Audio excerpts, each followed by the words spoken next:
என் அன்புக்குரிய மக்களே வணக்கம். நாம் இன்னைக்கு பார்க்க இருக்கக்கூடிய பதிவு,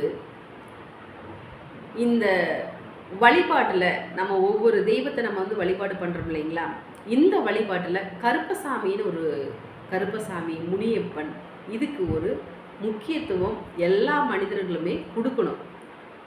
கருப்பசாமிங்கிற ஒரு பேரை கேட்டாவே அப்படி கதி கலங்கி போயிடும். எந்த விஷயமா இருந்தாலும் கருப்பனுக்கு அப்படிப்பட்ட ஒரு பலம் இருக்குது. இப்போ தூர தேசத்துக்கு போகும் பொழுது, இப்போ வெளியூரில் ரொம்ப பயணம் போகிறவங்களுக்கு கருப்பசாமியை நினச்சி வீட்டில் சில வழிபாடுகள் பண்ணிட்டு தான் போவாங்க.